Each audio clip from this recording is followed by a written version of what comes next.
Som, teste.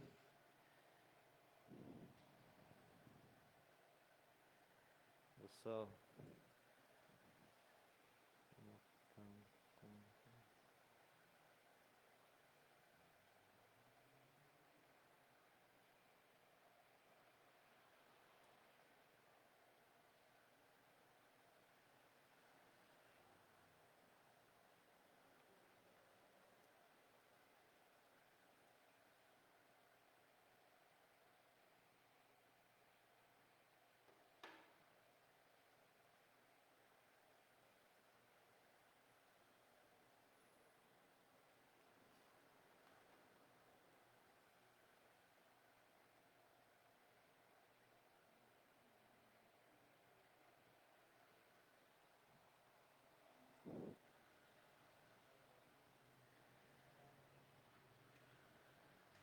Boa noite, gente. Estão me ouvindo bem aí? Que a graça e a paz de Jesus seja com a vida de vocês. Mais uma noite que nós separamos para adorar o nome do Senhor. Você que nos acompanha pela rede social, boa noite. Deus abençoe a sua vida. Que você mantenha o seu coração aberto para aquilo que nós vamos fazer, né? Como culto nosso ao Senhor. Culto que vamos prestar a Ele nessa noite. As orações que serão feitas, músicas cantadas, meditação na sua palavra, tudo isso para o nosso coração, tudo isso para a honra de Deus, tudo isso como forma de gratidão a Deus, por aquilo que Ele tem feito em nossa vida. Chegamos até aqui porque o Senhor tem nos ajudado, nós estamos aqui nesse momento porque o Senhor tem nos ajudado, por causa da misericórdia dEle em nossa vida. Eu quero ler um texto com vocês, de boas-vindas, que está no Salmo 103. Salmo de número 103.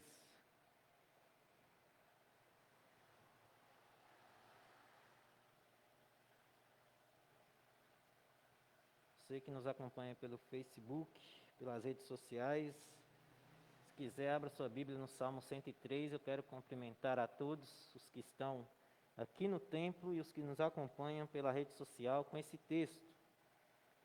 A partir do versículo 13, a leitura se segue assim: Como um pai se compadece de seus filhos, assim o Senhor se compadece dos que o temem, pois Ele conhece a nossa estrutura e sabe que somos pó.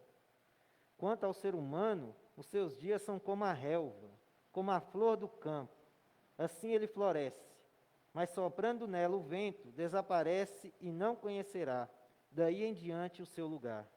Mas a misericórdia do Senhor é de eternidade a eternidade sobre os que o temem, e a sua justiça sobre os filhos dos filhos, para com os que guardam a sua aliança e para com os que se lembram dos seus preceitos e os cumprem.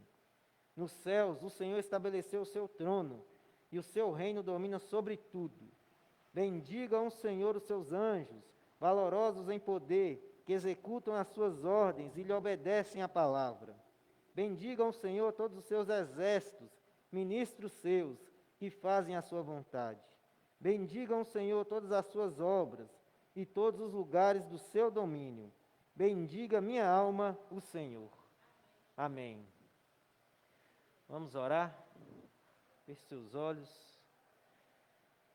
Deus, nós queremos exaltar o Teu nome nesse momento, queremos colocar o nosso coração diante do Senhor, bendizer ao Senhor, que é justo, que é bom, que se compadece de nós, que nos sustenta.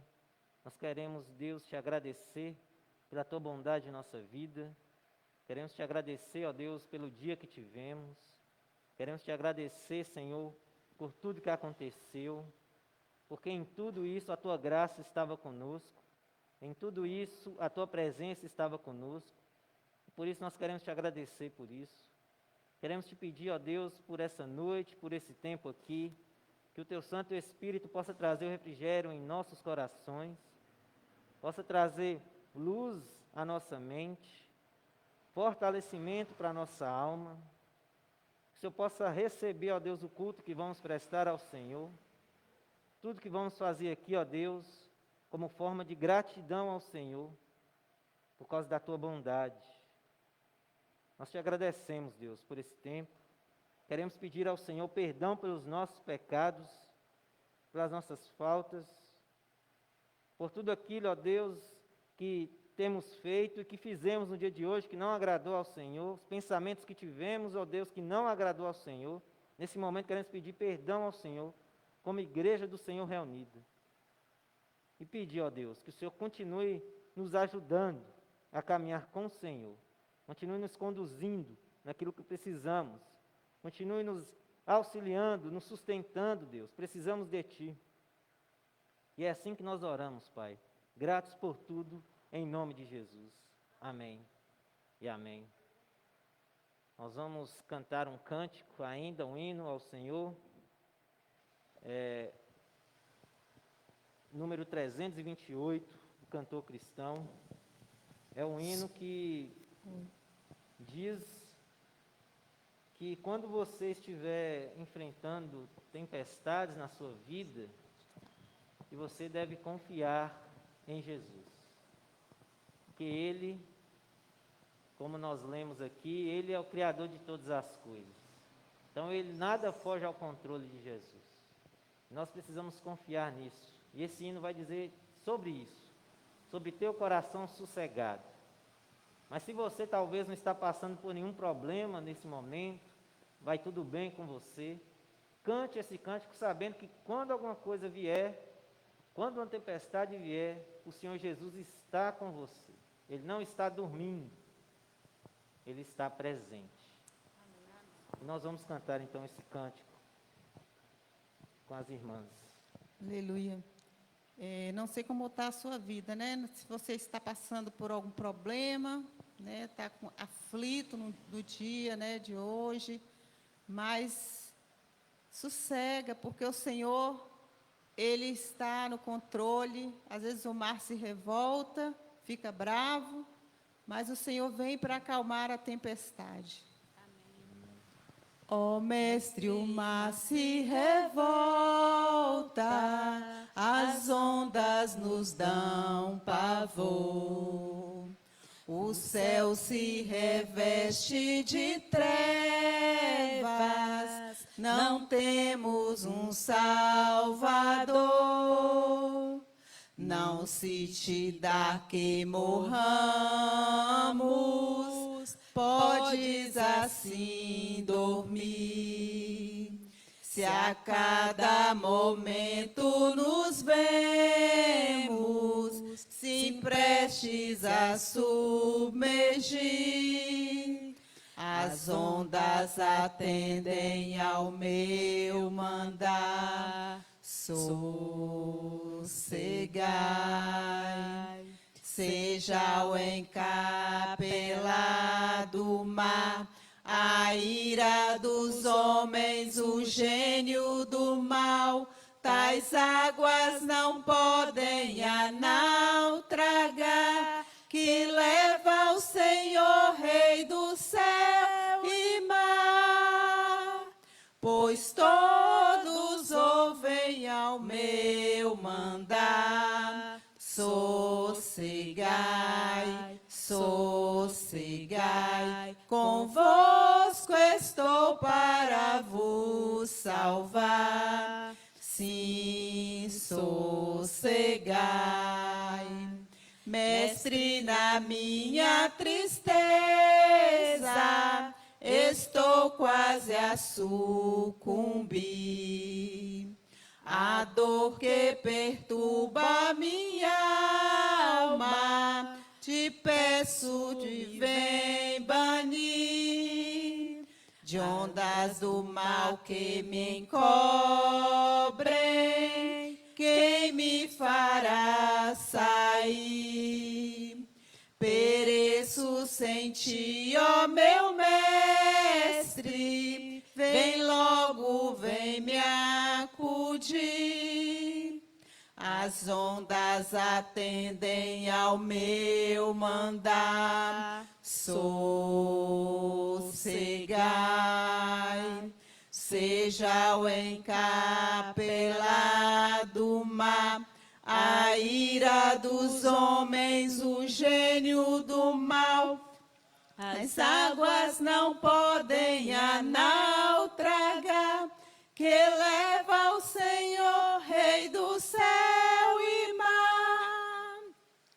Pois todos ouvem ao meu mandar. Sossegai, sossegai, convosco estou para vos salvar. Sim, sossegai. Mestre, chegou a bonança, em paz eis o céu e o mar. O meu coração goza calma, que não poderá findar. Fica comigo, ó meu mestre, dono da terra e céu, e assim chegarei bem seguro ao porto destino meu. As ondas atendem ao meu mandar. Sossegai, seja o encapelado do mar, a ira dos homens, o gênio do mal. Tais águas não podem a nau tragar, que leva o Senhor, Rei do céu e mar. Pois todos ouvem ao meu mandar. Sossegai, sossegai, convosco estou para vos salvar. Sim, sossegai. Amém. Glória a Deus. Amém, Jesus. Sossegai.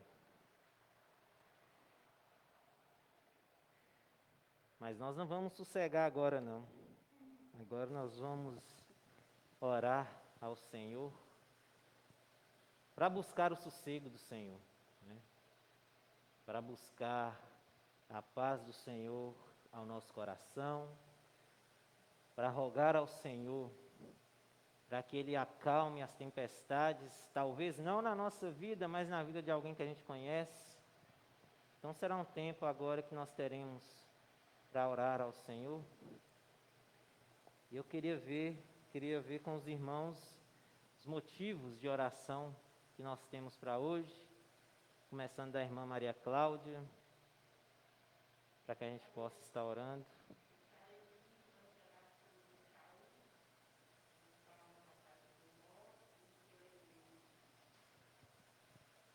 Amém. Maria Dolete, motivo de oração.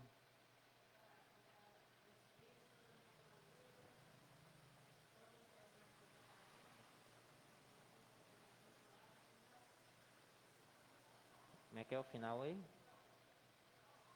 O final aí, você falou? O que que é?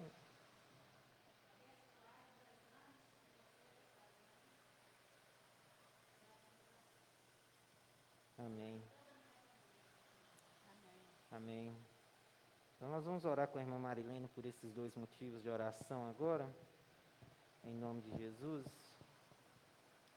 Amado Deus e maravilhoso Pai, louvado seja o teu santo e bendito nome, Amém, Senhor. Jesus. Te agradecemos, ó Deus, por esse dia, por esta oportunidade de estarmos Sim, aqui, Senhor, para cultuarmos o teu nome, Amém, Jesus. para louvarmos, ó Deus, ao Senhor, Sim, Deus. para ouvirmos também a tua palavra, ó Pai. Amém, Jesus. Te agradecemos, ó Deus, pela graça, pela misericórdia do Senhor Jesus, Jesus. que nos possibilitou estarmos aqui, Senhor. Amém, Jesus. Ó Deus, agora nesse momento eu apresento a vida da irmã Cláudia. Ó Deus, o Senhor conhece as suas lutas, as suas dificuldades. Ó Deus. Quando ela pede, ó Deus, pela sua saúde, que o Senhor esteja, ó Deus, atuando poderosamente na sua saúde, Amém, Jesus. dando ela vigor, dando ela força, Sim, dando ela Deus. energia. para que ela possa dar conta de todas as suas tarefas, Sim, ó Deus. Pai. Que o Senhor possa estar, ó Deus, agindo poderosamente na sua vida espiritual, Amém, Jesus. emocional. Que ela possa, Deus, com o seu testemunho, Deus, demonstrar o amor de Jesus para todas as pessoas Deus. que moram com ela e por onde ela passar, Senhor. Sim, Deus. Que o Senhor possa trabalhar na mente, no coração, ó Deus, daquelas pessoas que moram com ela em casa, Deus. Que o Senhor possa Deus. livrá-los, Deus, da cegueira espiritual. Sim, ó Deus. Que eles Misericórdia. possam, ó Deus, compreender que só há um meio para a salvação, que é o Senhor Jesus Cristo, Pai. Aleluia. Que o Senhor possa estar quebrando as barreiras Em nome de espirituais que impedem aquele povo, Senhor, de ver as grandezas do Senhor. Sim, Deus. Toda a sua família, o Senhor possa estar guardando, o Senhor possa estar livrando, ó Deus, para que o teu nome seja glorificado, Amém, Pai. Jesus. Agora, Deus, apresento a vida, Senhor, da irmã Dolete em tuas mãos. Que o Senhor esteja abençoando grandemente a sua vida, Senhor. O Senhor conhece as suas necessidades, as suas dificuldades, os seus projetos, Senhor. Deus. Que o Senhor esteja abençoando ela cada dia mais, que ela possa crescer na graça e no conhecimento da sua palavra. Amém, Jesus. Que cada dia mais ela possa, ó Deus, se fortalecer no Senhor Amém, e Deus. ter a convicção, ó Deus, de que vale a pena servir ao Senhor. Sim, ó Deus. Ó Deus, colocamos os seus pedidos de oração diante do Senhor. Sim, Quando Deus. ela ora pela sua família, Deus, o Senhor possa guardar e livrar toda a sua família, Deus. Sim, Deus. O Senhor possa entrar com providência, Senhor.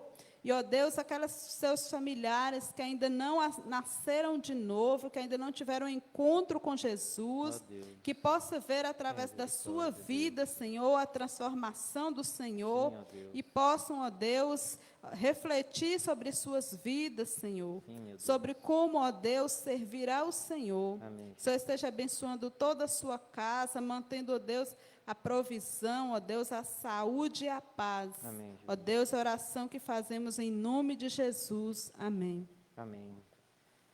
Irmã Cláudia, vem aqui à frente. Você orar conosco, em nome de Jesus.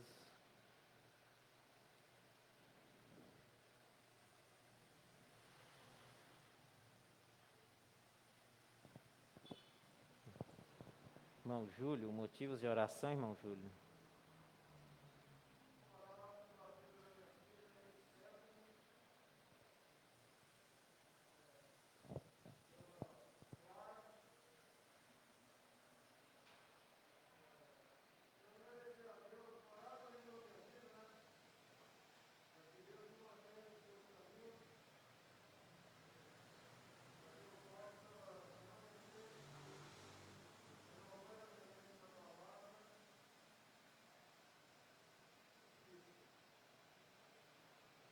Amém.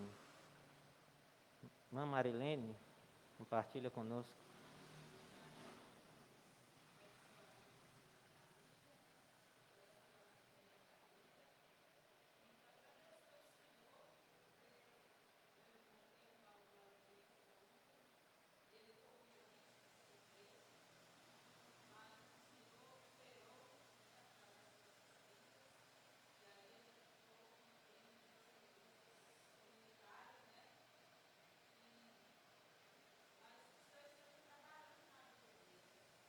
Amém.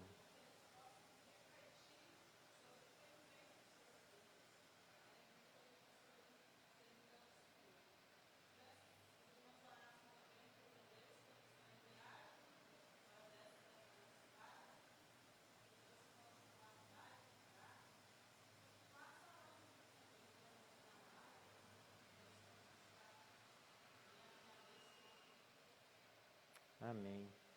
Nós vamos orar com a irmã Cláudia por esses motivos, em nome de Jesus. Obrigada, Deus, mais uma vez estamos na sua presença para Amém, louvar e Jesus. engrandecer o seu santo nome. Amém, Deus. Muito obrigada, Deus, por todas as bênçãos que o Senhor tem feito em nossas vidas. Obrigado, Deus. Sabemos, Deus, que não somos merecedor, mas o Senhor é o nosso Pai santo e poderoso. Aleluia. Obrigada, Deus, por essa oportunidade de estar mais essa noite aqui na tua casa. Obrigado, Eu Senhor. coloco, Deus, a vida, Deus, de Júlio em tuas Ó mãos. Deus, você Que o tudo Senhor, serve. Deus, possa fortalecer ele, Sim, que meu ele Deus. possa estar na tua presença, Deus, louvando e engrandecendo o seu santo Amém. nome.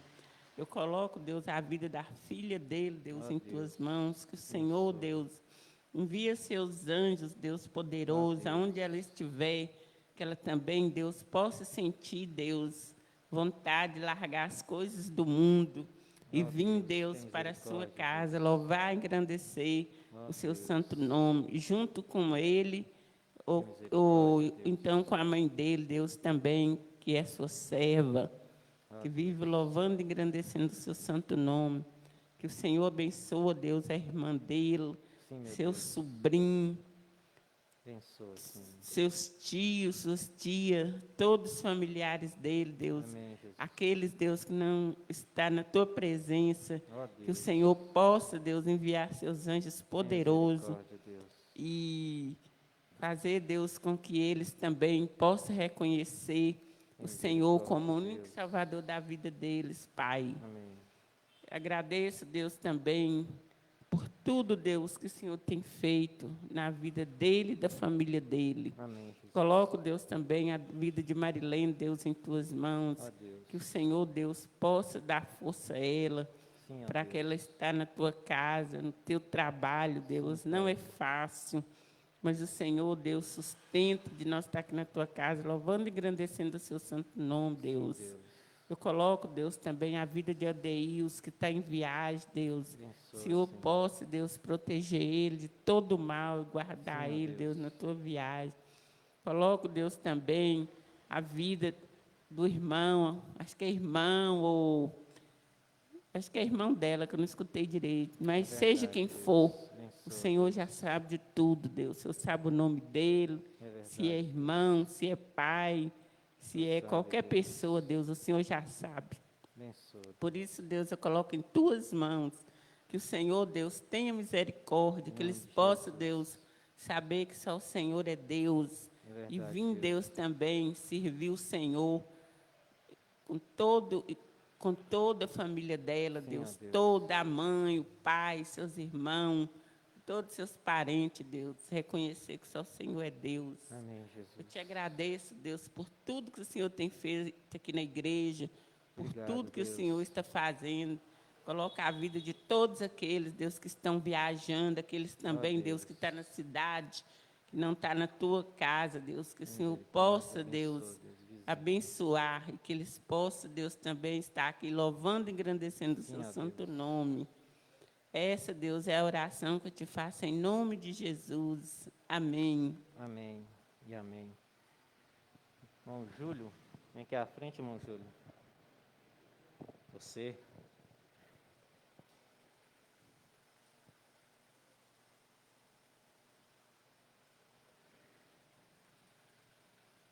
Irmão Júlio, ore pela vida da Aldeci, os motivos que ela tiver para poder compartilhar conosco.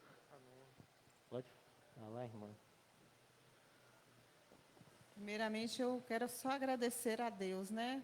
Porque Ele que nos sustenta, né? Então, só agradecer mesmo. Amém. E quero também pedir aos irmãos que orem, né? Pelo bairro aqui da nossa igreja, né? Pelas aquelas pessoas que estão nas calçadas, que estão carecendo da graça do Senhor. Vamos entrar nesse propósito de orar por essas pessoas, que essas pessoas estão aí, né? Ninguém sabe como é que está a situação, mas a gente sabe que a vida deles ali jogado nas calçadas não é boa. Que nós venhamos orar por eles, né? Para que a gente possa também ir lá e falar de Jesus para eles. E quero pedir aos irmãos que orem também pelo ministério de louvor da igreja e orem por toda a minha família, para que Deus esteja abençoando. Orar pela saúde do pastor, orar também pela vida da Adriana. E, enfim, orar por toda a nossa igreja. Amém. A irmã Maria Marinho também, viu? Amém. Irmã Adriana, tem algum motivo para compartilhar? O Júlio está orando também.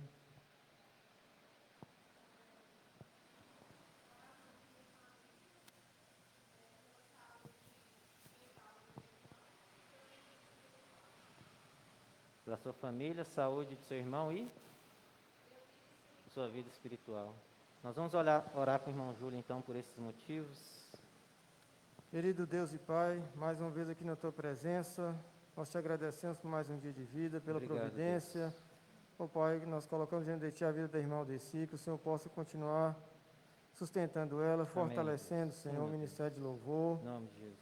Ó Pai, nós te damos graça também pela vida da irmã Adriana, Amém, Deus. que o Senhor possa estar sustentando ela, a saúde do irmão dela, toda a sua família. Amém, Deus. Ó Pai, também te pedimos que vá de encontro aos vizinhos aqui da igreja, aos moradores dessa rua, dessa localidade. Misericórdia, Deus. Que o Senhor possa estar, Pai, entrando nesses lares, tirando toda a dureza de coração, Em Senhor. nome de Jesus. Para que essas vidas, Senhor, possam ouvir a Tua palavra e serem salvas, Pai, em nome de Sim, Jesus. Nós te pedimos também, Senhor, pela vida do pastor Wesley, que o Senhor continue cuidando dele, fortalecendo ele a cada dia, sustentando ele, dando ele sabedoria, graça, capacidade Amém, para proclamar a Tua palavra, Sim, Senhor. Deus. Nós te agradecemos por tudo que o Senhor tem feito na nossa vida, nessa comunidade. Também te pedimos, Senhor, para que coloque líderes políticos, Senhor, tementes a Ti, Senhor, nessa cidade, Sim, para que Deus. tudo corra conforme o Teu propósito, Pai. Amém, Jesus. Nós te agradecemos em nome de Jesus. Amém. Amém. Irmão Júlio, fica com o microfone lá, que na hora do estudo você vai me auxiliar, fazendo um favor. Não? Agora é a sua vez de orar. Nós vamos ainda orar pela vida do pastor João, né, que está fazendo uns exames aí para o olho e tem alguns procedimentos para ele fazer. Então nós vamos estar orando para que Deus abençoe a vida dele. E também nós vamos orar com o irmão Desi, para que Deus continue provendo o pão de cada dia na mesa daqueles que estão trabalhando, né? Deus continuar sustentando a vida das pessoas. Nós vamos também orar, como nós estamos em campanha de missões, né, nacionais, nós vamos orar por aquelas pessoas imigrantes que vêm ao país, para que Deus possa salvá-los, né, que Deus possa alcançar esses corações, que cada vez mais vai chegando imigrante no nosso país, Venezuela, Chile, Paraguai, que Deus possa agir com providência, porque a salvação, ela se manifestou para todos. Amém. E também nós vamos orar para que Deus ele possa preservar, né, as crianças, sofrimentos que elas têm passado física e emocionalmente, né? Salmo 21:10, eu anotei aqui, diz assim: ainda que me abandonem pai e mãe, o Senhor me acolherá. Então, muitas crianças que necessitam, que estão perdidas aí, sem pai nem mãe, sofrendo abusos, mas que Deus possa ter misericórdia delas, e nós vamos orar por isso, por essas famílias, por essas vidas. Então, nós vamos orar com a irmã Aldeci agora, em nome de Jesus. Oremos. Senhor Deus e Pai, continuando na presença do Senhor, falando com o Senhor, porque nós sabemos que o Senhor é nosso socorro bem presente na hora da angústia, o Senhor que ouve as nossas orações, Verdade, o Senhor que atende segundo a Tua vontade, segundo o Teu querer, Pai. Amém, Jesus. Obrigada por estarmos aqui falando com o Senhor. Obrigado. Pedimos perdão das nossas falhas, ó Pai. Sim, E agora, Pai, neste momento, eu quero apresentar ao Senhor, Pai, a vida dos nossos irmãos missionários, meu Deus, que estão nos campos, que estão levando a preciosa semente do Senhor, que está, ó Pai, trabalhando para que o reino do Senhor cresça, Pai, para que mais pessoas, Pai, venham ser salvas através da Tua palavra. Que o Senhor abençoe esses missionários, que o Senhor guarda eles, guarda as suas famílias, ó Deus, livra, Pai, de todo mal, livra desse mal que está assolando a terra, meu Deus. Sim, ó Deus. Sustenta os nossos irmãos missionários, porque o Senhor é que nos sustenta, mas que o Senhor continue os abençoando, protegendo, ó Deus, livrando a eles de todo mal, Senhor. Sim, ó Deus. Pai, agora eu quero colocar, meu Deus, aqueles imigrantes, ó Pai, que se refugiam aqui no Brasil, ó Deus, porque por alguma necessidade no seu país que eles estão sofrendo, ó Pai, pelo desemprego, ó Deus, por vários tipos de coisas, eles estão vindo aqui para o Brasil para ver se encontram, ó Pai, oportunidade de emprego para cuidar das suas famílias. Verdade, Mas eu quero colocar, Pai, em especial, meu Deus, que a palavra do Senhor, Pai, ela possa, Pai, alcançar esses corações, meu Deus, através dos irmãos, dos missionários que estão nesses campos, que estão em toda parte do país, meu Pai, aqui do Brasil, que estão levando a Tua palavra, meu Deus, que essas pessoas venham ser alcançadas, ó Pai, e que elas possam refletir, arrepender, e além da oportunidade de trabalho, Pai, elas possam ter a oportunidade de suas vidas serem salvas, Pai, para alcançar, meu Deus, a graça e a misericórdia do Senhor, ó Pai. Amém, Jesus.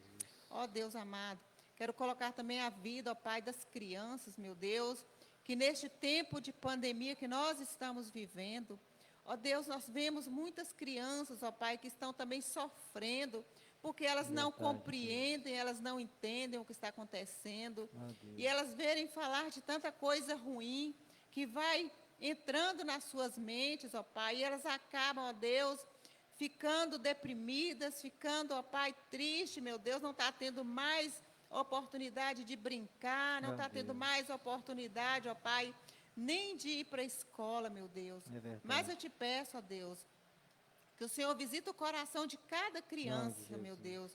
Que o Senhor venha tirar da mente delas, ó Pai, qualquer tipo de medo, meu Sim, Deus, ó que Deus. venha as impedir de viver a sua infância, meu Deus. Misericórdia, Deus. Ó Pai, quero pedir também por aquelas crianças, ó Pai, que são abusadas, meu Deus, que estão sofrendo abusos, ó Misericórdia, Pai. Deus. Que o Senhor guarda as crianças, guarda Ó essas Deus, crianças, meu livra-elas, Deus. Que o Senhor proteja, meu Em Pai. nome de Jesus. E que o Senhor venha trabalhar na mente dessas pessoas, ó Pai, que fazem esse tipo de abuso, para Sim, ó que eles Deus. não venham fazer isto, meu Deus. Porque as nossas crianças, elas precisam, ó Pai, viver, elas precisam brincar, meu Deus. Sim, E que o Deus. Senhor tenha misericórdia, Pai, de todas as nossas crianças do Brasil, meu Pai, e do mundo inteiro, meu Sim, ó Deus. Deus. Pai, agora eu quero colocar a vida do pastor João Batista. Ó Deus. Pastor, Pai, que fez um procedimento nas vistas, ó Pai, mas ele confia no Senhor, e nós sabemos que o Senhor é que direciona, o Senhor é que guarda, meu Deus. Verdade, Por isso eu te Deus. peço, ó Pai, que o Senhor venha restaurar, meu Deus, Nome que o de Senhor venha Jesus.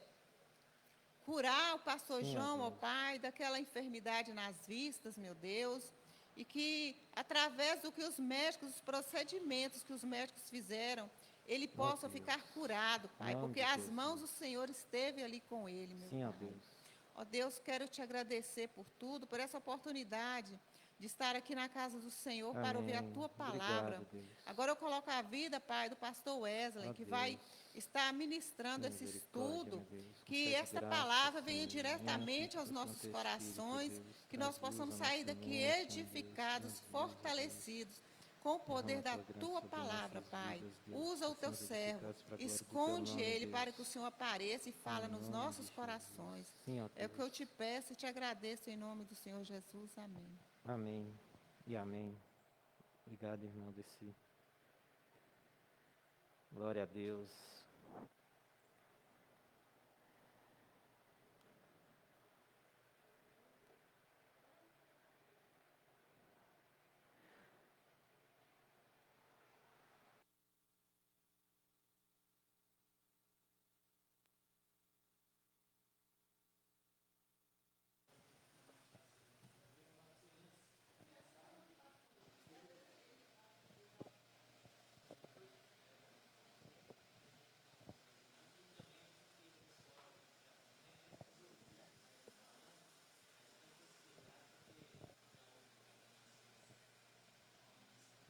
Se quer compartilhar alguma coisa, né? Eu desliguei o microfone aqui para falar umas coisas importantes para o pessoal aqui, então vocês podem ficar à vontade para nos acompanhar agora. Nós estamos estudando a carta aos Efésios, para a glória de Deus, tempo bom, tempo edificante. Nós estamos no capítulo 6 de Efésios, para a glória de Jesus. Chegamos até aqui, estudando toda a carta, tudo aquilo que é relevante para a gente saber da palavra de Deus, tudo aquilo que dá para a gente abordar com o tempo que nós temos também, né? E Deus vai dando graça e a gente vai caminhando, rompendo em fé. Então peço que abra sua Bíblia em Efésios capítulo 6. Nós estamos falando no momento, sobre a nova sociedade que Deus cria no mundo. Entre os grandes alvos que Deus estabeleceu para a igreja, como a gente tem esse tema desde o primeiro estudo, entre os grandes alvos que Deus estabeleceu para a igreja, um deles é formar uma nova sociedade. É que através da igreja as pessoas sejam transformadas. Na verdade, a igreja é o povo de Deus. Então, não é a placa denominacional, não é a placa da igreja, são pessoas. Então, Deus vem para transformar essas pessoas para que haja uma nova sociedade. E essa carta, ela vem, nesse momento que nós estamos lendo, ela começa então a falar de alguns relacionamentos. Semana passada nós vimos o relacionamento marital, como é que ele é transformado através do poder de Deus. E agora nós vamos ver como que os relacionamentos paternos, entre pais e filhos, e entre trabalhadores e empregados, como eles são transformados pelo poder de Deus. Então nós vamos ler do versículo 1 ao versículo 9. Capítulo 6 de Efésios. E diz assim: Filhos, obedeçam a seus pais no Senhor, pois isto é justo. Honre o seu pai e a sua mãe, que é o primeiro mandamento com promessa, para que tudo corra bem com você e você tenha uma longa vida sobre a terra. E vocês, pais, não provoquem os seus filhos à ira, mas tratem de criá-los na disciplina e na admoestação do Senhor. Quanto a vocês, servos, obedeçam a seus senhores aqui na terra com temor e tremor, com sinceridade de coração, como a Cristo, não servindo apenas quando estão sendo vigiados, somente para agradar pessoas, mas como servos de Cristo, fazendo de coração a vontade de Deus. Sirvam de boa vontade, como se estivessem trabalhando para o Senhor e não para pessoas, sabendo que cada um, se fizer alguma coisa boa, receberá isso outra vez do Senhor, seja servo, seja livre. E vocês, senhores, façam o mesmo com os servos, deixando as ameaças, sabendo que o Senhor, tanto deles como de vocês, está nos céus e que Ele não trata as pessoas com parcialidade. Amém. Pela leitura da palavra do Senhor, nós então vemos a primeira transformação que há na sociedade, no seio familiar, que é o relacionamento dos pais com os filhos. Eu quero destacar algumas coisas sobre o que a palavra de Deus diz sobre a paternidade e a maternidade. A primeira coisa é que ela é uma base legal de Deus. O matrimônio, ele é a base legal de Deus, nessa questão de paternidade e maternidade. Em Gênesis 1 e 2 nós vemos isso, que Deus criou homem e mulher, e aí Ele dá a ordem, multipliquem. E nessa ordem está inserida essa questão da paternidade, porque se vai multiplicar é que vai gerar filhos, né? Então, de certa forma, mostra a legalidade da paternidade e da maternidade. A segunda coisa é que os filhos, eles são bênçãos divinas aos pais. E aí você pode olhar Salmo 127, versículo 3 e 5, né? Salmo 128, versículo 3, lá vai falar que os filhos são bênçãos divinas, é bênção da parte de Deus para os pais. Outra coisa é que a palavra de Deus, ela enfatiza que a responsabilidade na criação dos filhos, que envolve o elemento espiritual e o cuidado, cabe aos pais. É responsabilidade dos pais. Em Gênesis 18, 19, a gente tem essa orientação. Deuteronômio 6, versículos 6 e 7. E também no capítulo 11, versículo 19 e 20. Deus diz assim, versículos 6 e 7 de Deuteronômio 6. Estas palavras que hoje lhes ordeno estarão no seu coração. Você as inculcará a seus filhos, e delas falará quando estiver sentado em sua casa, andando pelo caminho, ao deitar-se e ao levantar-se. Então, é tarefa dos pais trazerem esse inculcamento aos seus filhos. Também, sobre a paternidade e a maternidade, nós vamos ver que cabe aos pais, mediante a disciplina amorosa, a instrução cuidadosa, frear, né, a natureza pecaminosa básica que tem nos filhos. Porque todos somos pecadores, e os filhos também são. Desde novo. Já nasce, como vai dizer Davi, né? Em pecado me concebeu minha mãe. Então, a criança, ela também precisa ter essa base da palavra de Deus para ela poder ser contido isso nela, né? Ser contido o pecado. Outra coisa é que o caminho de Cristo tem que estar diante dos pais. E a gente tem Marcos 10:14, o próprio texto que lemos de Efésios 6:4, Salmo 103:13, nós lemos aqui hoje. Então, o pai e a mãe, os pais, eles precisam estar diante da palavra de Deus, para que eles ensinem aos filhos. Faz parte, não é só ensinar coisas sobre a sociedade, sobre biologia, sobre qualquer outra questão que faz parte da nossa relação social, mas principalmente a palavra de Deus. Trazer esse conhecimento para os filhos, sem tirar, é claro, deles aquilo que promove o interesse da alma, né? Tudo aquilo que a gente tem prazer de fazer, isso não deve ser excluído dos filhos, mas os pais cabe esse cuidado. Isso tudo faz parte do que a Bíblia traz sobre, pelo menos um pouco, né? Do que a Bíblia traz sobre a paternidade e a maternidade. E qual o contexto, então, que Paulo fala essas palavras à igreja?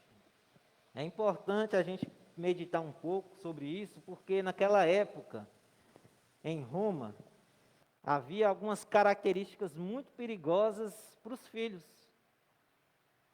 Uma das coisas é que os pais romanos, né, havia uma constituição naquela sociedade que chamava pátrio poder. Pátrio poder. O que era isso? O pai, ele tinha absoluto domínio sobre a vida dos seus filhos. Ele que mandava em tudo. Ele fazia o que ele queria com o filho. Então, esse ser absoluto do pai era perigoso para os filhos, porque os filhos poderiam ser entregues para ser escravos. Os filhos poderiam ser vendidos. Os filhos, eles poderiam ser enviados para trabalhar em campos, que era um trabalho pesado. Então, isso tudo era... O pai tinha essa autoridade, não tinha uma lei que era contra essa autoridade do pai sobre o filho.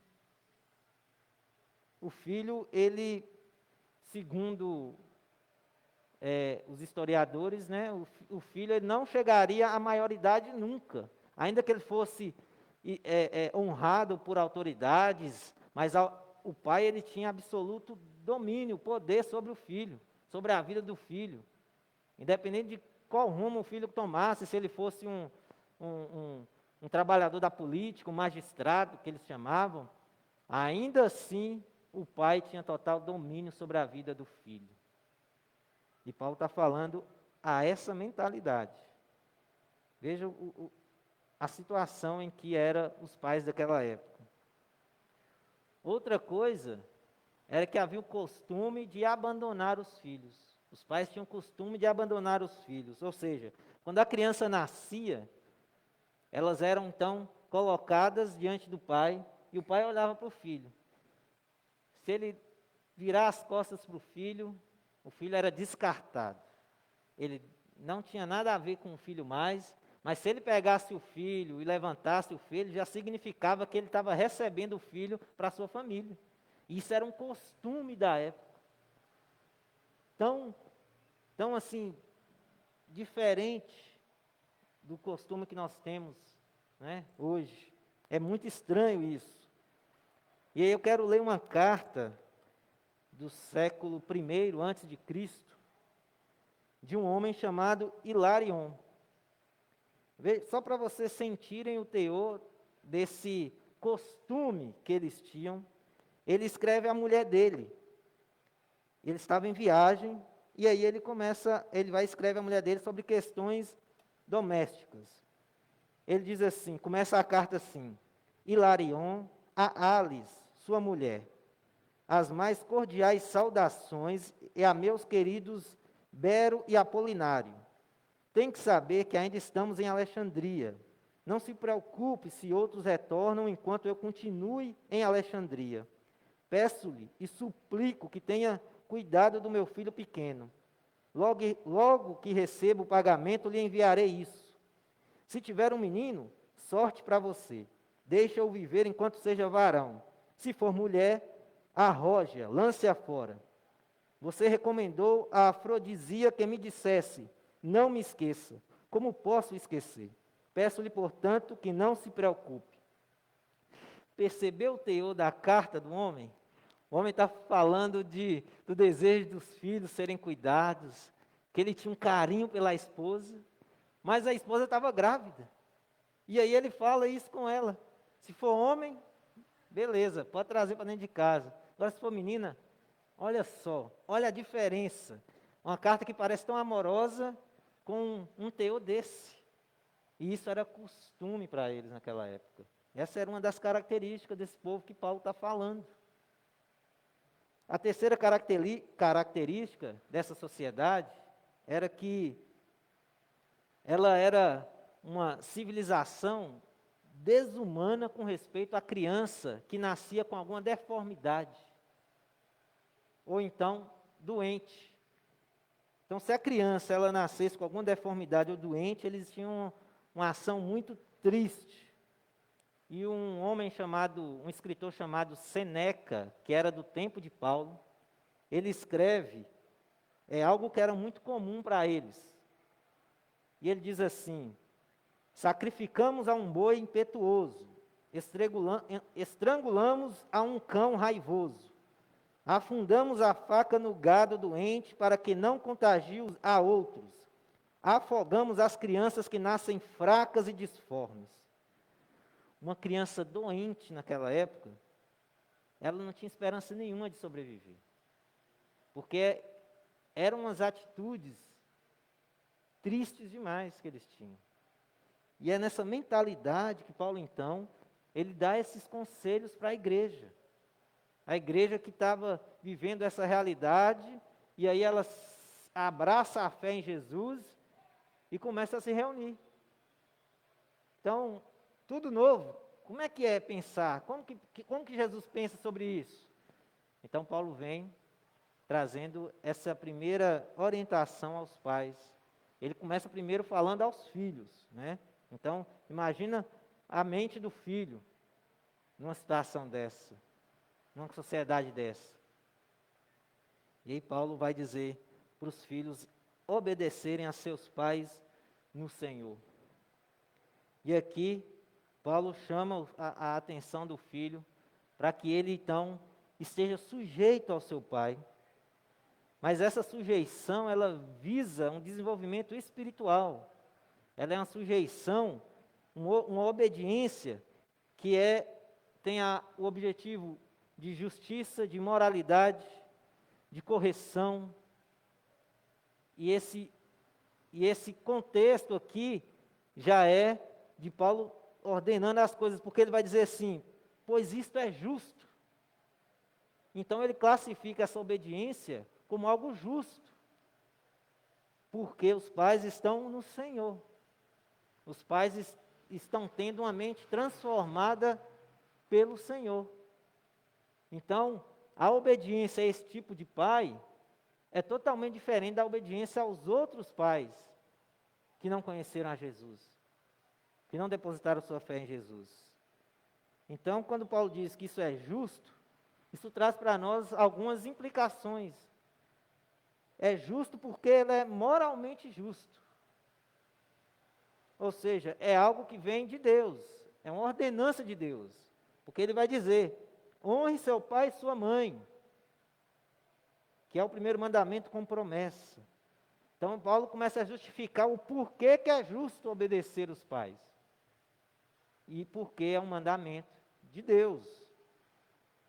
Segundo, porque é uma ação socialmente correta, a obediência aos pais. É algo correto na sociedade os filhos obedecerem aos pais. Outra coisa é que é benéfico para o filho obedecer o pai. Ou seja, vai trazer bons resultados. Honra teu pai e tua mãe. E aí ele completa: para que tudo corra bem com você. E que você tenha uma longa vida sobre a terra. Paulo então começa a mostrar o benefício da obediência aos pais. Outra coisa que é biblicamente correto. Obedecer é biblicamente correto. Quando a gente olha para o Antigo Testamento e olha para o Novo Testamento, nós vemos que as duas palavras de Deus, que é uma só, e ela orienta isso. Ela sempre preza pela obediência. Se a gente for ler Provérbios sempre está falando: filho, presta atenção no que eu estou ensinando, filho, presta atenção nas minhas orientações. Então é biblicamente correto a obediência. Outra coisa, ela é legalmente correta, porque ela é bíblica. A palavra de Deus é inspirada. Então o próprio Deus foi que disponibilizou a sua palavra para nós. Então é legalmente correto o filho obedecer aos pais. É naturalmente correto. Isso aí já segue as leis naturais. O filho obedecer o pai, já que ele foi gerado pelo pai, pela mãe. Então, pelas leis naturais também é correto, é justo, segundo Paulo. Essa obediência também, ela está de acordo com o bom senso. Obedecer os pais também é bom senso. Porque veja, se o pai conhece mais do que o filho, porque viu mais que o filho, automaticamente, o filho que é inexperiente, ele deve obedecer ao pai. Então, um filho que está nos acompanhando aí, pense sobre isso, sobre a sua obediência a seu pai e a sua mãe, né, aos seus pais. Última coisa que eu destaco é que essa obediência, ela é racionalmente correta. Racionalmente correta. Porque imagina se o filho é que dá ordem ao pai e o pai obedece o filho. Desacordo. Não faz sentido. Então, a justiça está nisso, nessas coisas. E por último, é humanamente correto. É justo porque é humanamente correto obedecer os pais. Se for olhar em todas as culturas, o filho obedece o pai. Então você vê que é uma questão humana também. E a obediência, atualmente, é algo complicado de acontecer. Complicado. Vou falar só da nossa cultura. Filhos obedecerem aos pais é complicado. Quando ele chega a uma certa idade, ele acha que ele que sabe tudo. O pai já não sabe mais nada. Com esse negócio de internet, então, mas não se trata disso, né? Como nós vimos, não se trata disso. É mandamento de Deus.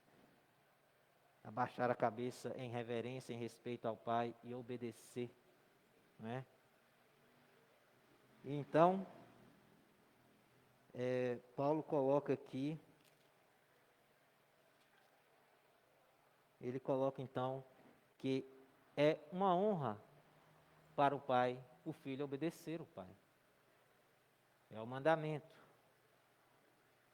Como que vocês veem essa questão hoje da obediência dos filhos aos pais? Vocês já presenciaram alguma situação, sem citar nomes e tudo, mas de desobediência de um filho para o pai, independente da idade? Nossa cultura, obviamente, que depois que o filho chega a certa idade, principalmente quando ele sai de casa, seja casando ou não, há uma certa desvalorização, não é? Nós colocamos como uma independência, né, culturalmente, e o filho, só quando ele quer que ele obedece. Mas como vocês veem isso? Alguém quer comentar alguma coisa sobre o que foi dito aqui até agora?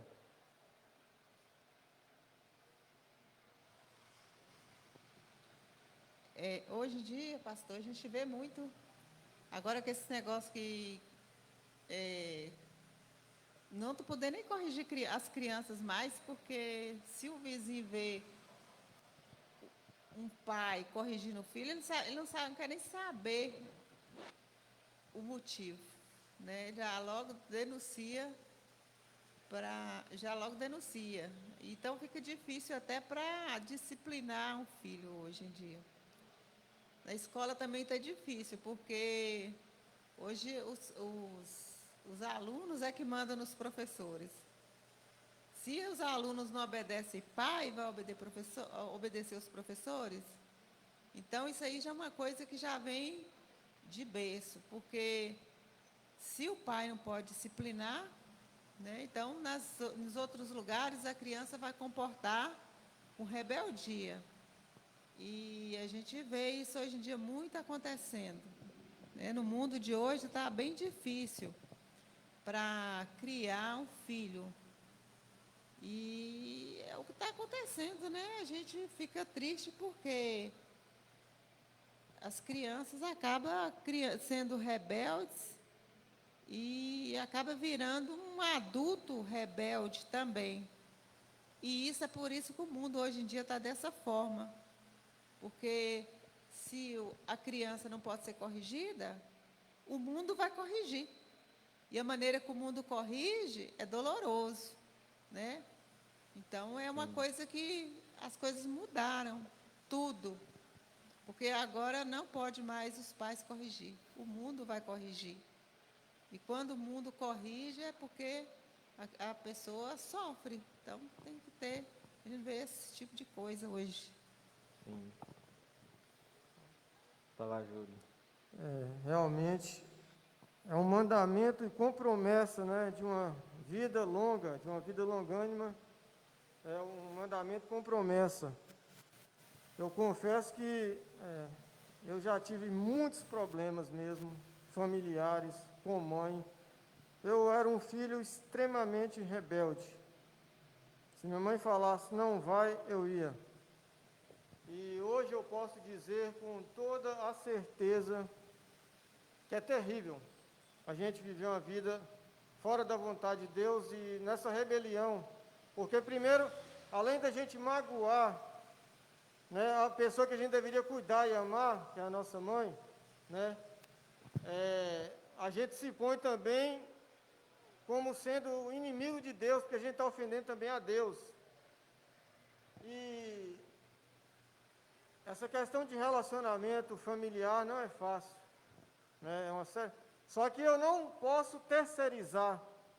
Eu não posso falar porque eu tive uma má criação. Não, tem influências? Tem. Mas foi o meu próprio coração maligno que agia dessa forma. Pela obstinação, pelo pecado. Aí, quando eu tive acesso a esse texto, eu falei, agora eu preciso mudar. Eu não posso continuar dessa forma. Então, o relacionamento com minha mãe tem sido transformado pelo poder da palavra. Glória a Deus. Eu tive que me quebrantar diante da palavra de Deus. Não vou dizer que a gente vive assim, um mar de rosa, uma maravilha, mas assim, tem mudado. E Deus tem tocado o meu coração cada vez mais a me levar a essa obediência. E para aquele filho rebelde, que principalmente quando a gente está no auge, a gente não quer só, a gente acha que a gente é imortal, que a gente pode tudo, jovem, né? Principalmente nessa cultura que a gente vive hoje. Só que eu digo o seguinte, né? ouça seus pais, obedeçam, valorize seus pais. Porque o que a irmã Desi falou é uma verdade, a vida ensina. E a vida é dura, a vida é pesada. Entendeu? Então eu louvo a Deus por eu ter tido esse start diante da palavra e me comprometer agora em mudar o meu posicionamento de respeito e amar a minha mãe, porque, né, ela me gerou e é uma questão mesmo que Deus se agrada do filho obediente aos pais. Sim. Por isso Paulo vai dizer, citar um mandamento, né? Honrar pai e mãe, estimar, valorizar, amar, servir. Honrar é isso, né? Honrar é trazer, dar o valor devido à pessoa, ou seja, você foi gerado por alguém. Então Deus, na sua sabedoria, dá esse mandamento para os filhos, né? De amar os pais. E isso é algo que precisa ser, como diz, né? Policiado, né? Pelos filhos. Aqueles que já têm uma consciência, né? E eles precisam ser ensinados, é o que a palavra também vai dizer, não é? Então, ensinar o filho ao caminho que ele tem que andar. O caminho dele é o caminho da palavra de Deus. Deve estar pautado na palavra de Deus, como nós vimos. E então, o filho poderá honrar os seus pais. Lembro de um caso recente de um jovem que os pais não deram um exemplo, né? O pai não deu exemplo para o filho, o pai se tornou um assassino e o filho entrou na justiça para tentar tirar o sobrenome do pai, porque sempre que ele fala o sobrenome já é associado ao pai. Eu não vou citar aqui qual o sobrenome que é, mas é associado já ao pai, e isso perturba, isso persegue, então ele entrou na justiça para tirar o sobrenome. Então, em contrapartida, tem essa questão do pai, ele ser exemplo. E aí Paulo entra para então se dirigir aos pais, né? Então, aos pais Paulo está dizendo isso. Interessante que Paulo aqui agora, quando ele fala pais, ele usa uma palavra que faz referência ao sexo masculino. Antes ele está falando aos pais e ele faz menção aos dois, progenitores, pai e mãe. Mas agora ele está falando, e a palavra que ele usa dá a indicação que é o sexo masculino. Por quê? Porque o pai naquela época era a pessoa mais severa, né? Era a pessoa, como nós vimos aqui na cultura, né? A pessoa carrasca. E a mãe, desde aquela época até hoje, ela sempre é o amor. Ela sempre trata com amor. E os pais, hoje na nossa cultura melhorou bastante, mas antigamente os pais eram mais severos, né? Eles tinham sempre essa figura de mais firmeza, né? Então essa severidade que às vezes poderia passar dos limites, e nesse caso aqui, dessa cultura, a chance era muito maior, muitas vezes maior. Paulo então está aqui mencionando diretamente a eles. Vocês que são severos, não provoque a ira do seu filho. Ou seja, não faça com que seu filho sinta emoções de ira. Não faça nada que vai provocá-lo a ira. Porque seus filhos, eles têm sentimentos. Seus filhos, eles têm emoções. Então, a advertência do apóstolo Paulo para esses pais é isso, por causa da severidade que os pais tinham naquela época. E aí, a resposta de Paulo é que, ao contrário de irar os seus filhos, de levar os seus filhos a ter um sentimento de ira, mas sim criá-los na disciplina e na admoestação do Senhor. Então, o que muda agora é que há uma nova direção para o pai. Para não irar o seu filho, ele precisa então nutrir o seu filho, cuidar do seu filho através da palavra de Deus. Então, outras formas que o pai poderia ter de irar o seu filho, né? Basicamente seria agir de forma injusta com o seu filho. Basicamente, quando age com injustiça, ele tem mais chance de levar o seu filho a irar.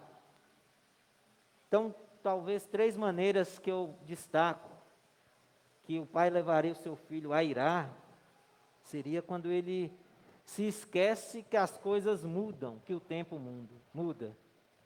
Quando ele não considera mais que no tempo dele ele brincava de carrinho, mas hoje o filho quer um tablet. E ele quer colocar na cabeça do menino que ele tem que brincar de carrinho. Talvez entender que a geração já mudou, que tem esse processo. E que hoje, se o filho olhar para um carrinho, para um tablet, ele vai estar olhando mais para o tablet do que para o carrinho. Porque a mente mudou, a geração mudou. E às vezes a ação do pai em relação a isso pode ser de forma injusta, ele pode agir com injustiça com seu filho. Isso é uma das formas que os pais levariam hoje seus filhos à ira, né? Não perceber essa mudança que há. Segunda coisa, seria ter aquele controle rigoroso do filho. O filho não sai nem para comprar um pão, não vai nem na padaria, não tem amiguinhos para brincar com ele, os vizinhos dele não vêm para brincar com ele. E aí, quando o pai leva o seu filho que vai visitar alguém, algum familiar, algum amigo, aí tem criança lá, aí fica, vai, brinca com fulano, brinca com fulano. Mas ela ensinou o menino a não brincar com ninguém. Isso é agir de forma injusta com seu filho. E os pais precisam ter esse cuidado de agir conforme ele ensina. É uma das formas, então, de não ser injusto. Outra coisa importante, estimular o filho. Não esquecer de estimular o filho. Quando o pai, ele age, como o caso de Lutero aqui, que o pai dele era muito severo, muito rigoroso, e não agia com estímulo com ele. Ele tem uma frase que ele diz assim: retém a vara e arruína o menino. Isso é verdade, mas junto à vara tem uma maçã para dá-la quando agir bem. Então, cuidar do filho e ter a disciplina do filho é importante, mas estimular o filho também é importante. E quando só fica só numa mão, então você começa a agir com injustiça com o filho. O pai começa e a mãe começa a agir com injustiça com o filho. Mas o estímulo é importante. Certa feita, um pintor chamado Benjamin West, ele conta, né? Quando ele era criança, ele pegou as tintas da casa dele e foi pintar a irmã dele. E aí ele fez a maior bagunça na casa, tinta para tudo que é lado, e pegou e pintou a irmã dele. A mãe dele chega, toma um susto. Mas ela não fala nada. Ela vai, se aproxima dele e olha o que ele desenhou. Ele pintou a irmã dele. E ela vai e pergunta para ele: você pintou fulana? Ele vai e confirma que havia pintado ela. Ao invés de ela xingar ele, ela se aproxima dele e dá um beijo nele. E ele conta essa história dizendo assim que isso estimulou ele a ser pintor. Porque foi um estímulo que a mãe dele deu a ele. Então, a tarefa dos pais também passa por esse estimular. Então, Paulo vai dizer: cria-nos na disciplina e na admoestação do Senhor. Então, essa disciplina, ela é cuidar. É cuidar, é nutrir.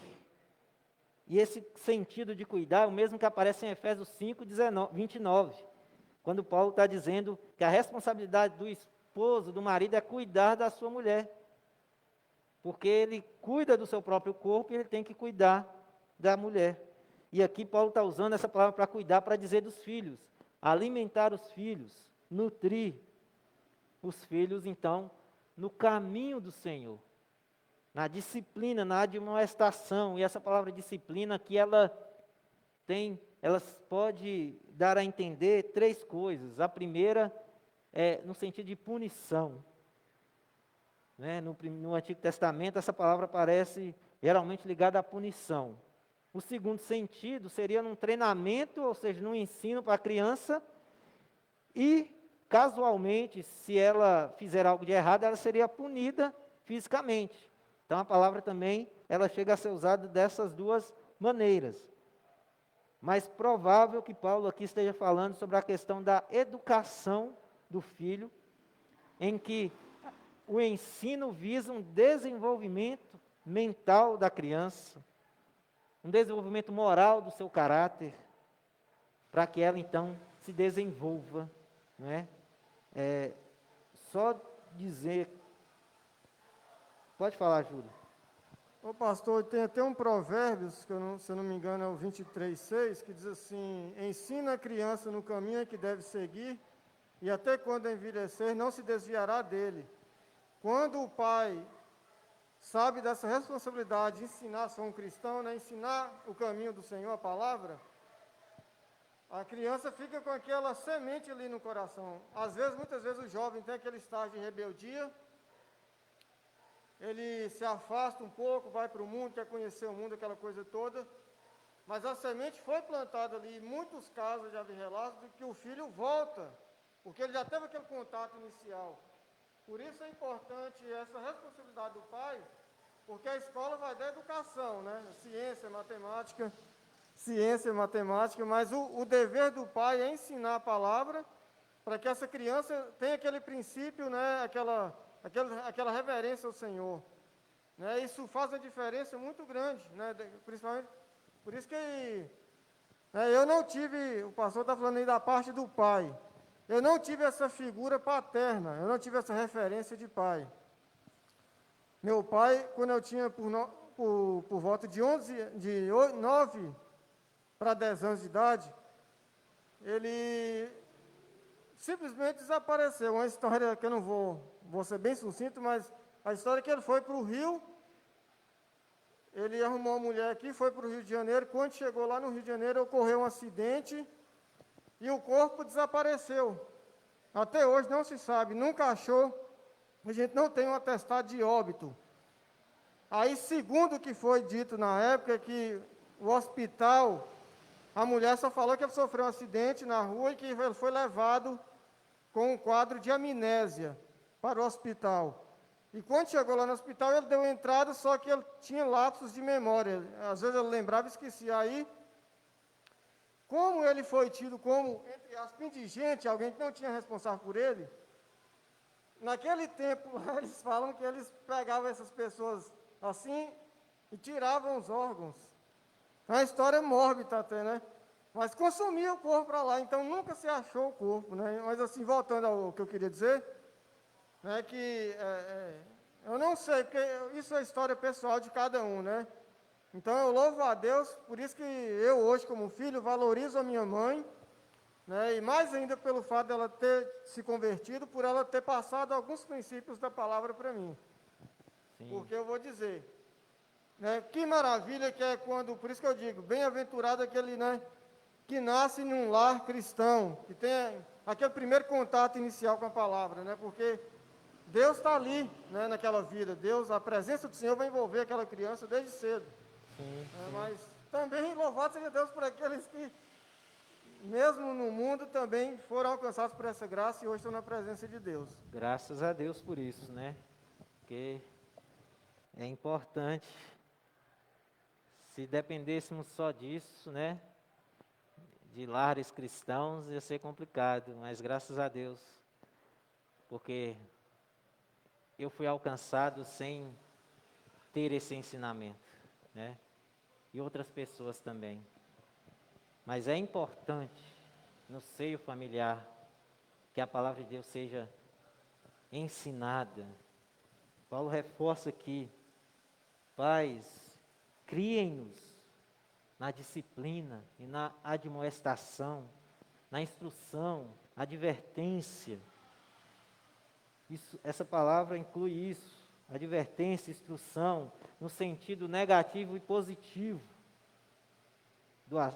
nesse sentido de instrução. Seja para corrigir nas palavras, seja para orientar nas palavras. E tudo isso faz parte da palavra de Deus, como a palavra de Deus deve ser trazida ao coração dos filhos. Todo o conselho do Senhor, disciplina e admoestação.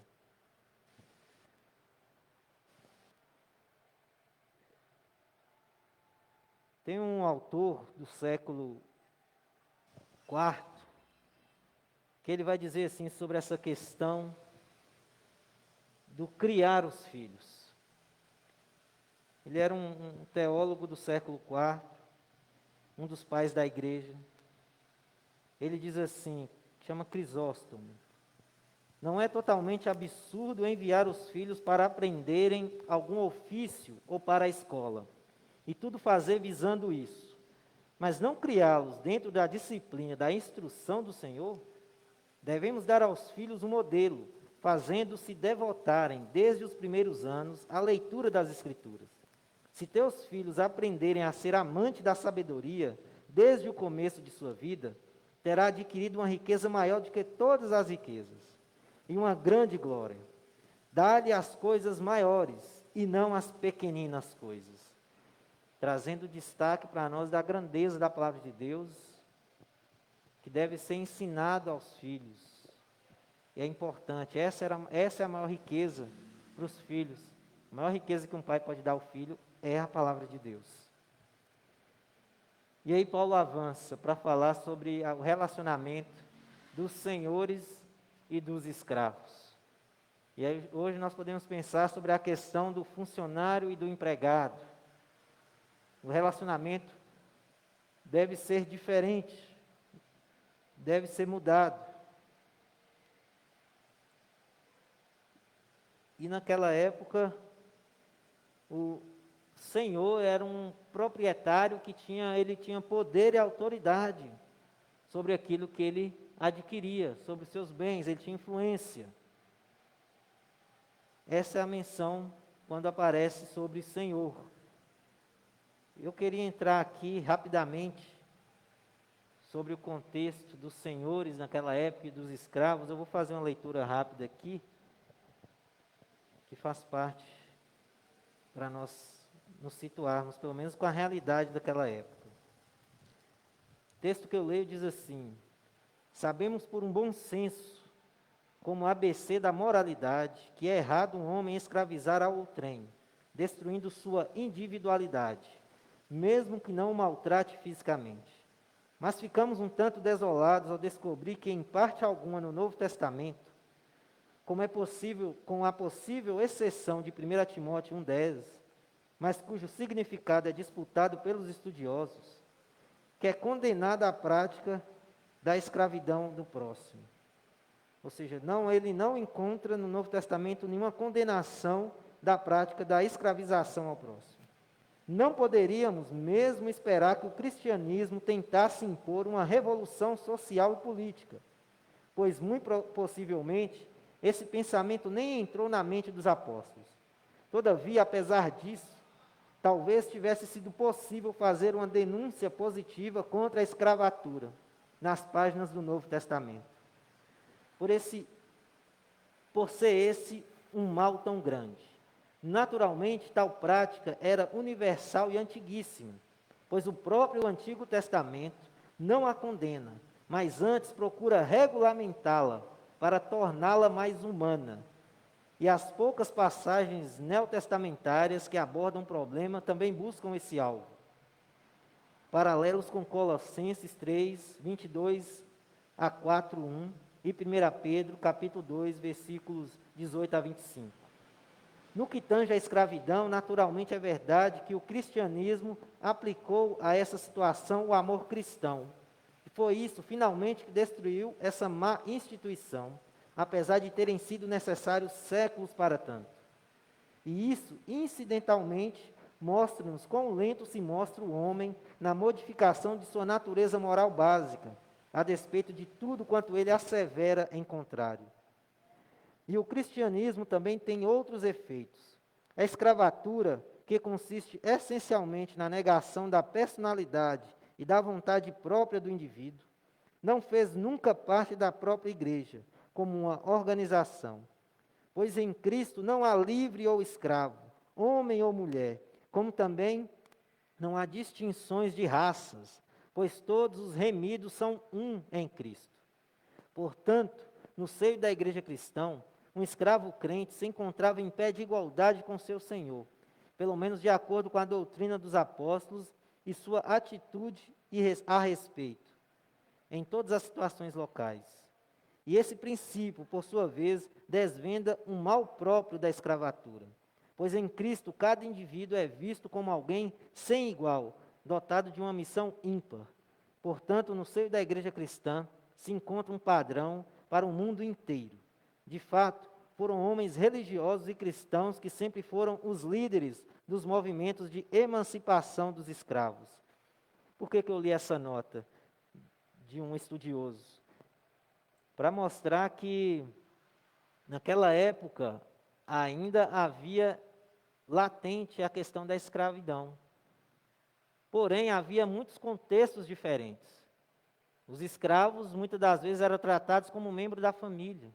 Eles participavam da vida da família, eles serviam a família, e eles não eram tratados com desprezo, nem de forma áspera, nem de forma eles não eram maltratados, mas em outras situações, em outros contextos, eles eram maltratados. Os senhores, eles agiam com crueldade mesmo. E aqui Paulo, então, ele traz uma orientação de que, ainda que o servo, e na verdade a palavra servo é melhor para nós hoje, no contexto nosso, do que escravo, porque nossa cultura, nós temos, nossa visão de escravidão é diferente da escravidão daquela época, apesar de alguns excessos, como eu disse, mas de forma geral, os escravos não eram maltratados como a gente tem relato de séculos passados, como nós vivemos, né? O Brasil viveu. Então, falar em escravo, a gente já pensa nesse contexto nosso, mas lá não era assim. Lá os escravos, eles eram, a gente pode falar de servos, porque eles eram mordomos de confiança em alguns contextos, em outros eles eram soldados de exércitos, remunerados, né? Eles eram oficiais da corte real. Em alguns casos, o servo, ele era rei, vassalo de alguém, tomava conta de terras, e não tinha esse viver indigno, que hoje pensar na escravidão, no Brasil, por exemplo, que aconteceu no passado, era, não é? Então, só para fazer esse adendo, para falar que Paulo, então, ele começa a transformar esses relacionamentos do trabalhador, do servo, com o Senhor, com um patrão. E aí eu quero destacar, rapidamente aqui, 4 princípios gerais da Bíblia que a gente pode pensar no nosso relacionamento hoje, como trabalhador e patrão. A primeira coisa é que a gente precisa considerar que o nosso trabalho, ele é um campo missionário. Ele é um campo transcultural. E eu falo transcultural aqui no sentido de que, na nossa casa, nós vivemos em uma cultura. Mas quando saímos da nossa casa, nós já estamos vivendo em outras culturas. Seja no trabalho que a gente tenha, seja em um outro ambiente que não seja o nosso lar, a nossa casa. Então, há uma forma diferente de se relacionar, de viver. O ambiente muda. E nós precisamos pensar no nosso trabalho dessa forma. Porque vai ser através daquilo que nós vivermos, testemunharmos, é que pessoas serão alcançadas pela graça de Deus.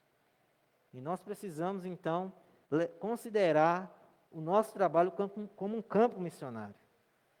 Nós precisamos considerar que o nosso trabalho, como nós nos portamos no nosso trabalho, é um meio para chegarmos a algum lugar. Ele não é o fim em si mesmo. Assim como Paulo, ele fazia tendas, e aí ele se une com Áquila e Priscila, e expõe para eles a palavra de Deus, e eles se convertem ao Senhor, tendo a mesma profissão. Paulo aproveitou de um subterfúgio, de eles terem a mesma profissão para estarem juntos ali. Em Atos capítulo 18, traz para nós também precisamos aproveitar o nosso trabalho para sermos testemunhas de Deus.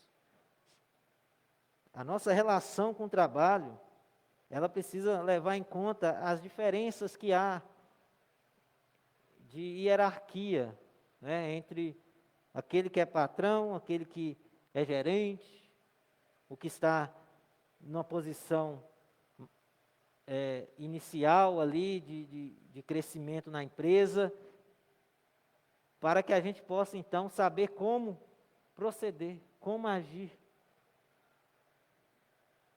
Paulo vem nos mostrar, falando aos servos aqui, que o nosso agir ético, ele precisa estar pautado na vontade de Deus. O servir precisa ser como a Cristo. Então, nós não podemos separar profano de sagrado, não podemos fazer uma separação nesse sentido, porque o próprio Daniel, quando ele está na Babilônia, ele não faz essa separação. Ele serve a Deus e se dedica ao aprendizado babilônico e estuda no seminário da Babilônia, 3 anos, como administrador. Ele não fazia essa separação. E nós precisamos ter a nossa consciência que o mundo não vai ser transformado pelos missionários profissionais. O mundo vai ser transformado pela igreja. São muitos bilhões de pessoas, mais de 6 bilhões, e a proporção de cristãos no mundo é muito baixa, um pouco mais de 2. E se a gente for olhar os missionários que nós temos aí, a quantidade não chega nem no chinelo. O mundo é grande. Então a gente precisa aproveitar a providência que Deus nos deu do nosso trabalho, a igreja precisa fazer isso, para usar o trabalho para ganhar a vida e ganhar vidas. Ser testemunha de Jesus através da nossa vida, através do nosso agir honesto, através dos nossos... a nossa vida vai ser a nossa pregação.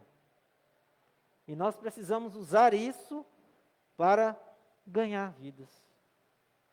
Nós precisamos usar o nosso trabalho para investir no reino de Deus, continuar contribuindo para sustento da obra do Senhor, para sustento de missionários, mas também usar o nosso trabalho para alcançar pessoas, para abençoar pessoas.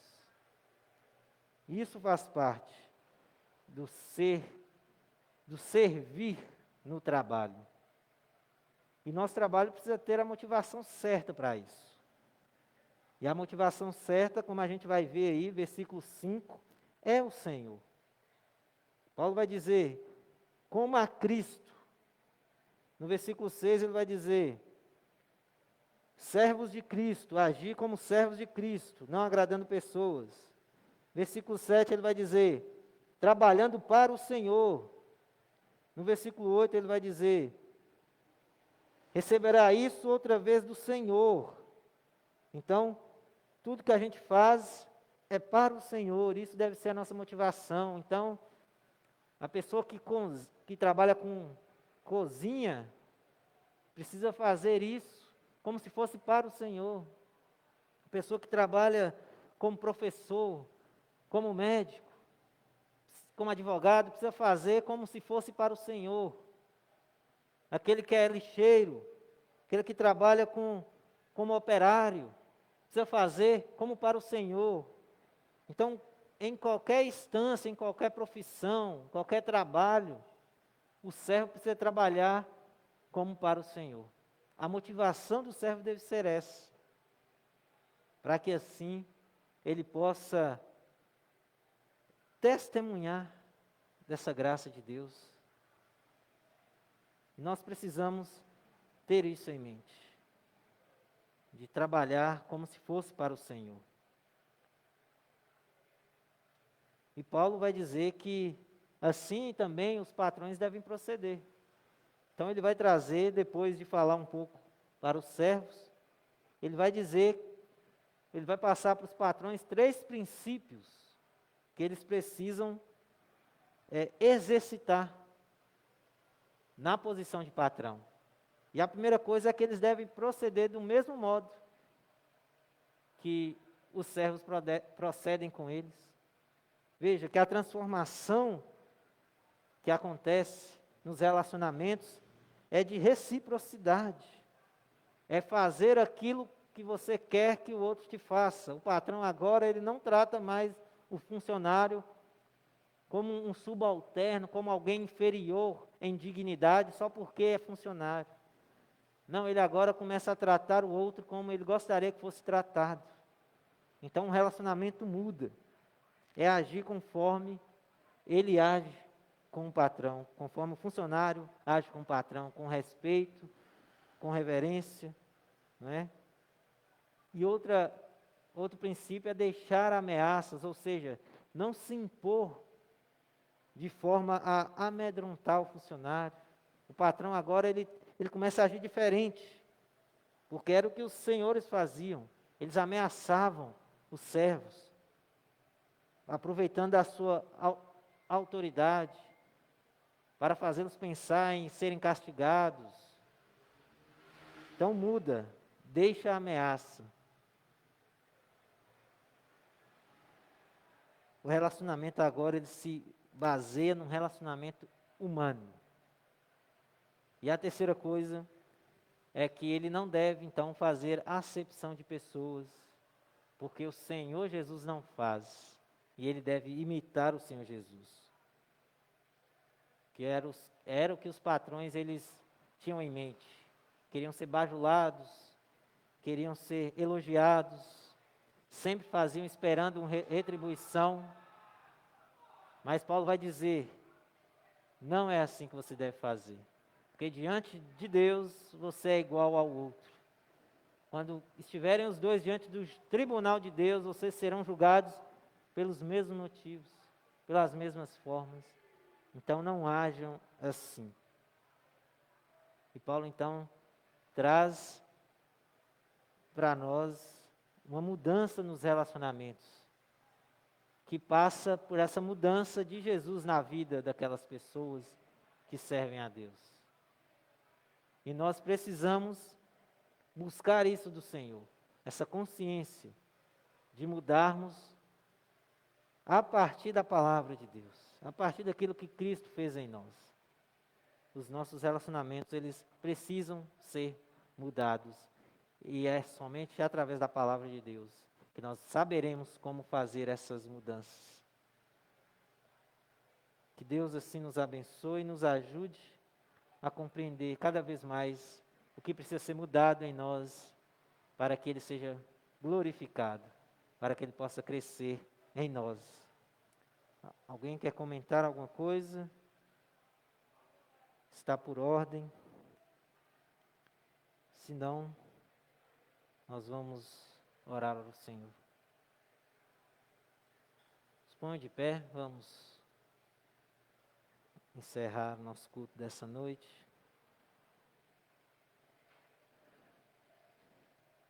Deus, nós louvamos o Teu nome, porque o Senhor é um Deus de cuidado. O Senhor é um Deus que olha por nós. Nós queremos Te agradecer, Senhor, pela Tua orientação em nossa vida, pela Tua revelação em nossa vida, pela transformação que o Senhor está fazendo em nossa vida. Que o Senhor continue nos ajudando, nos sustentando, usando a nossa vida para a Tua glória. Deus, receba aquilo que fizemos nessa noite, o culto que prestamos ao Senhor. Cânticos entoados, orações feitas, ó Deus, responda conforme o teu querer. Nós te agradecemos, Deus, pela tua palavra. Ela é fonte de vida para nós. Nós te agradecemos por isso. Te pedimos, ó Deus, que nos dê uma noite de descanso, de refrigério. E nos conduza, Deus, no dia de amanhã, naquilo que vamos fazer ainda. Nós te agradecemos, Pai, por tudo. Leva os meus irmãos em paz para os seus lares, guardados e protegidos pelo Senhor. E abençoe aqueles que nos acompanham, que cultuam ao Senhor conosco por essa live. Nós te agradecemos, Senhor, porque até aqui o Senhor tem nos ajudado. Oramos gratos em nome de Jesus. Amém e amém. Louvado seja o Senhor.